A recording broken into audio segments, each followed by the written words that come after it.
Well, Phil, your first squad after the World Cup, what was your thinking? How have you shaped this squad? Well, I think the first thing is I wanted to reward the players that went to the World Cup and did so well, and give opportunities to, I think there's four new faces in the squad because of a couple of injuries we got to some of the World Cup players, and a couple of young players that are now going to be becoming part of our journey over the next 2 years. And it seems like yesterday we were playing in the World Cup. I don't think any of us, probably yourselves included, that were out there have probably fully got over the emotions that we've all been through. So this camp will be about resetting our mindset now of what will be an unbelievable 2 years for the Lionesses. You're building up now to those European Championships in 2 years' time. How different do you think we can expect the squad to look at those championships? Well, I don't think it'll look much different. We've got a great crop of young players coming through that we've been gradually integrating into the training programme. There's two players, Sandy and Anna, that are going to be coming in our squad for these 2 games, and in October, November there will be other young players joining us. But what I would say, and that in the World Cup, probably my best players were the players that were probably nearer to 30 than nearer to 20. So when players and pathway coaches and people are saying to you, you've got to get these young players into the team, what I reply is that the experienced players are still the most important players to us, because they're the ones that are tournament ready. They're the ones that can go to a tournament and play 7 games back to back. And those young players now will have to get up to the levels of those senior players. Jill Scott's a prime example of someone that went to a major tournament, played in every single minute of nearly every single game. Was it because she was the fittest? No, but it's because she was the most durable, because she had the biggest heart, because she had that mental toughness. And my senior players were fantastic in the summer, and they set an unbelievable example of what we're going to try and work on over the next 2 years in terms of getting these fantastic young players up to a level now where they can be durable, hard enough, mentally tough enough to go to a major tournament, complete 90 minutes, play back-to-back games, and to be tournament ready. And how do you get this squad, this group of players, to the next level now? Well, that's the challenge. We feel as if we're so close. Probably Mark said that for the 2 previous tournaments, that were so close but yet so far. We've done an extensive debrief. We've done an extensive look of where we need to improve, and the results are that we are really close. And it's now making the small minor adjustments that I believe will take us to that next level. Our next major tournament will probably be the biggest that we've ever been to in England, the Euros in England. The pressure, the expectation will mean that we will have to work on things both on and off the pitch. Both on the mental side, on the physical side, and the technical side. So the next 2 years are really exciting. From the minute I landed back in Birmingham, when we got back, my thoughts went to, how do we win the next Euros? How do we get through a semi-final? How do we get these players up to the level that will get us that gold medal that we all want? You don't have to qualify. No. So how important are these games that you've got coming up and over the next few months? The not having to qualify, people say that's a good thing. It's actually not really a good thing, because first and foremost, to find a team to play that will give us the challenge is really difficult, because they're in qualification mode. We will have to probably over the next 12 to 18 months go further afield than Europe, probably, or get teams from outside of Europe to come here just to give us the tests and challenges that we want. But what it will enable us to do, say for instance the next 3 camps, 6 friendlies, it will enable us to, I'm not going to say experiment, but put in place the things that we need, that we believe will help us win in the Euros in 2 years' time. And that will be an integration of an unbelievable set of young players that we've coming through, and establishing probably the things that we thought we missed in the World Cup. A couple of away games coming up. You've got then this game against Germany at Wembley, already looking like a record crowd. Yeah. What does that say about where women's football is and the Lionesses are in the country at the moment? Well, we want that game sold out. That's the aim. 80,000 at Wembley would send a massive message. We're at 60,000. The support is incredible. We don't want 70, we want 80. We want to fill Wembley Stadium. We want to send a real message for women's football worldwide. I think the 60,000 sold already is a fantastic statement. But we as a group have spoke over the last month, both the staff and the players, that we want to fill Wembley now. And I think what people. I came back from the World Cup probably frustrated, disappointed, angry, like my players. We were all flat. But then the reaction over the last 4 weeks has really inspired us really, has give us great hope that I think we're finally making inroads into the exposure, the visibility, and people are praising us on the quality of the football, not just England, the quality of the football from every single team in the World Cup. So people are now buying tickets for our friendlies at Wembley because they want to come and see the Lionesses play a certain style of football that they've enjoyed watching, and I think these set of players want 80,000 there. That's the goal over the next two months, that we'll be out on those streets making sure that we fill Wembley Stadium. Phil, you talk about positive messages there and inspiring. A less positive aspect today, we've seen Manchester United releasing a statement following online racist abuse against Paul Pogba, condemning that. How does it feel that we're seeing yet another issue of this? It's not going away, is it? It's not going away. I think there's some fantastic campaigns, initiatives, messaging goes out, particularly in the Premier League through the FA, about trying to stamp out racism.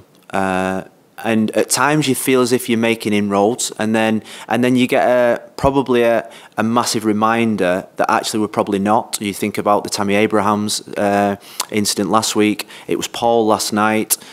Me personally thinks that probably we have to take drastic measures now as a football community. We've got a message in as footballers to send massive messages, and I just wonder whether I've had it with my players on social media. The Premier League stars, the Division 1 championships have had it, and I just wonder whether as a football community now we come off social media, because Twitter won't do anything about it, Instagram won't do anything about it. They send you an email reply saying they'll investigate, but nothing happens. So I've lost total faith in whoever runs these social media departments. So I just wonder whether now as a football community, in terms of really sending a powerful message, is come off social media. 6 months. Let's come off social media. Let's see the effect that it has on these social media companies, whether they're really going to do something about it. It's a problem not just in football, it's a problem in society. But football now is at the forefront of everybody's minds in terms of we've got the power to do something about it. And I think the football community will. I think we try. But it's getting to the point now where I think we need to make a real strong message. And I say to every single footballer out there, and to every club, and to the PFA, is why don't we make a big stand? Come off social media, boycott all social media now, and see if that makes a big enough impact. Is that something you'll be talking strongly to your girls, to your team about? Well, we talk to them all the time, because my players get that kind of abuse all the time, whether it's racist, whether it's sexist, whether it's homophobic. They get that kind of abuse. Nothing gets done about it. We experienced it with a couple of my players early in the season. Nothing gets done about it. That's why I've lost faith in social media companies, that they're actually trying to do something about it. So we explain to them all the time about the need for making sure that they are posting things that they're acceptable, that are inspirational to the young girls that are following them, and explain to them the pitfalls. We've got great media, commercial and departments that look after my players in terms of safeguarding, and that will continue because we have to. But in terms of the messaging from a Lioness point of view, it's so important for us to get our players out there. The visibility out there helps fill Wembley, helps have 11.7 million watching us against the USA. It's a big part of our strategy. But if anything happens in terms of what happened with Paul and with Tammy, then we protect our players no differently than what Manchester United and Chelsea are doing. And obviously that all arose last night from the game. You were at the missed penalty, and we had the discussions afterwards about who should have been taking the penalty, the two penalty takers. How do you work that as a manager? It's something we saw at the World Cup as well, in terms of who took your penalties. Do you have one set penalty taker? Do you agree with this thought process of having more than one? Well, do you know what? Every manager will go through the same process. There will be players in that dressing room that want to take penalties. There'll be players in the dressing room that don't. There will be probably a designated top three. Probably we had a top three in the World Cup. I'm sure that Ollie did last night. There'll be a process that Ollie went through. But you know what? When you're on that football pitch and you get a penalty and somebody takes charge of it, takes the ownership of it and wants to take the penalty, I see no reason whatsoever why that is bad, why that should be criticised. And ultimately, if the keeper saves it, the keeper saves it. Keeper could have saved Marcus Rashford's penalty last night, But as a manager, you have a process. But ultimately, you trust your players on the pitch to go out there and deliver. Sometimes you score, sometimes you don't. Paul missed last night, Steph missed in the summer. It happens, with England, it happens more than what it should. But that's football. That's football. Not everyone's perfect. Some people do good things, some people do bad things. Some people score penalties, some people don't. I just think that just get on with it. And just lastly from me, you will have experienced VAR last night as well. Your thoughts on that? How did you feel that went last night? We had the wait with the Wolves goal. It worked. I don't know what the drama is. Honestly, I don't. We've spent the last 50 years criticising referees. The referees train at this facility every single day, and what we've all agreed is that we need to help and protect referees. We've done that. We've all voted for and sanctioned for it to come in. Now we need to support the process. Is it going to be perfect? No. Is it going to be frustrating? Yes. But ultimately, if there is a goal that's offside, whether it's 3 millimetres or 3 metres, it's offside. The weight, yes, can be frustrating. But you know what? We experienced the good and the bad in the Women's World Cup. And what I would say that the behaviour of the coaches, the players in the Women's World Cup, I think was exemplary in terms of we knew the rules and we stuck to them during the game. And we didn't moan about it after the game. I was celebrating against Scotland because we got a penalty through an handball. Probably Shelley Kerr was probably thinking she hated VAR. Against America, I hated VAR because Ellen White's toe was offside that maybe could have got us through to a final. But you know what? We made a pact probably before the tournament that those are the rules, stick to them. And you just hope that the process gets quicker. You hope the process gets better. But ultimately, the referees are being protected and helped. And that's what we all wanted. Done. Hiya, Phil. Karen Bardsley and Ellen White miss out through injury. I was wondering if you could give us a few more details about how concerned we should be about what injuries they've got. Well, they're probably going to be out for a couple of camps, both of them. Karen, because of it was obviously she missed the semi-final and the fourth place game with an hamstring injury. It's going to take longer than we expected to clear up. Ellen got injured in training for City last week. We're probably going to see international players pick up niggles in the first probably month of the season, having experienced what they experienced in the World Cup. It's part and parcel of the job. We're hoping, touch wood, saying our prayers, we're hoping that they're both going to be back for the Wembley game in November. But what I would say is that we're not going to take any risks. We want to make sure that them two big players for us are available for She Believes, for the April camp, and then hopefully available for selection for the Olympics if selected. So we're in a period where we have to protect our players, and unfortunately them two are probably going to miss a couple of camps. And just on players you're hoping will be available for the Olympics and going forward, can you give us an update on the progress of Izzy Christensen and Jordan Nobbs and how close they were this time around to getting recalled? But both close. I've got to say, Izzy's back in full training. She's done a good pre-season. We've been in contact with her. She now just needs game time. She's not played since the Japan game in She Believes.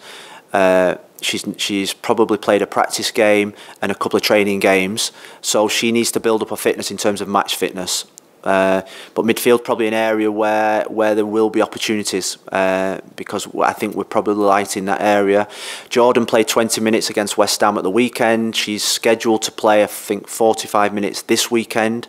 We're going to take the long road with Jordan. We're not going to make sure that we rush her back. She's a big player for us. She will hopefully she'll start the season for Arsenal. We will monitor her. I think she's got to get 3 to 4 90 minutes under her belt before we even consider starting a game for England. She knows that if she gets back to full fitness and playing, that she will be in my squad. She's such a big player, but we've got to make sure that we protect her. She gets her strength, fitness and durability back, because we want to make sure that Jordan Nobbs is available for England for the next 8 to 10 years and the next 3, 4, 5 major tournaments, because she's missed probably too many tournaments as it is through injury. So we've spoke to Jordan, and she's excited about getting back with us. What are the thoughts behind resting Jill Scott? Because there are other Manchester City players in that 30 bracket who have also had a busy schedule recently. Yeah, well, Jill, we didn't take her to She Believes because of the same reason. Jill is someone that probably give everything and more in the World Cup. I've got to say, she left everything on that football field. She got a good rest with Man City. She's come back into pre-season. They've just been out in America, and I want to make sure that Jill's fit for the Olympics and she's fit for Euro 2021. She's such a big player for me, and I just think that these particular 2 games, in relation to probably how we all feel, will probably really difficult to get the players really back to the feeling that they had in the World Cup. And I think with Jill, I wanted to maybe focus on getting really super fit. She's someone that relies on her fitness, her energy, and I wanted to stay with City and get some really good training because she's rested well in the summer, and make sure that she's fit for October, November, She Believes, and the path going forward. And it'll be something that I'll do with probably 1 or 2 of my players. I didn't take Steph to half of a camp in April. Lucy got rested for half of a camp. Millie didn't go to She Believes, and we saw the benefit of these little breaks for 1 or 2 players when we got to the World Cup, and that process will continue because we have to look after the players. Last one from me. This will be the first time you've had all the World Cup players back together since the tournament. Yeah. How much of this camp will start with a debrief and looking back at that, and how much will it be a clean slate and just looking forward? Well, as a staff, we've had 4 weeks to clear our heads, to get rid of all the baggage that comes from going to a major tournament, the debriefing, the evaluating, watching the games. The players haven't had that, so there'll be a period probably where they will need to probably experience and feel our thoughts. We've debriefed with them sort of like in terms of their thoughts. They've sent some really good stuff through. But I think we'll probably need to clear our heads, clear their heads, make sure that we're all aligned. And then for me, it's about looking at the next 2 years and our vision going forward and the expectations that I have of them. Big learning for me is this is probably the first. I'm coming into a cycle now where I can start at the start and not start midway through a campaign like I did when I came into the job. So now I've got 2 years to build a team that will win the Euros in 2021. That's the aim. So there's going to be no excuses. I know what we have to do, and it starts on Sunday night when they meet up. Phil, you mentioned you want Wembley full, 80,000 for the game with Germany. We already know that the country is right behind the women's football team and support them. Isn't, for the growth of the sport, more important to get people going out every Saturday or Sunday to the Women's Super League games, rather than just we know that Wembley could be filled by people who want to come and watch your team. Yeah, no, it's true. I was at Arsenal and Barcelona on Wednesday, and there was, I think it was 16 to 800 people there for a pre-season friendly. So that was a great sign to what we're going to experience on the 7th and 8th of September when games are being played at the Etihad, at Stamford Bridge. Boreham Wood will have a big crowd on.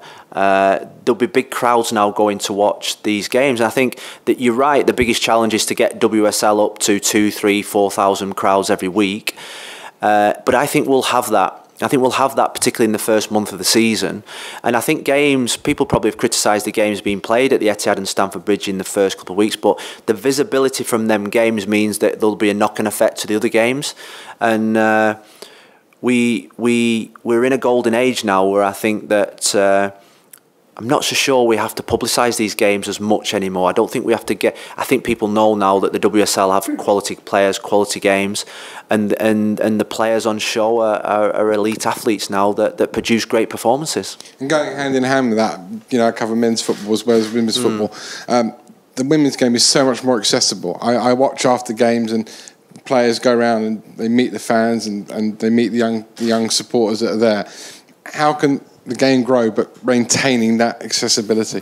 No, that'll never go away from the women's game. I can assure you of that. I've learned a lot over the last 18 months about actually what the expectations of the players are, and actually having that connection with the public is a massive thing. We connected with the public in the summer on a level that probably an England Lioness team has ever connected in the past. I think the documentary that we made was a real brave decision that we went down, that was part of connecting and making us visible and showing the true characters of the players. I think you guys that have come out to the World Cup, I think one of the things that the reason that you enjoyed it was the personalities and characters of the players. People have fallen in love with the characters of my players.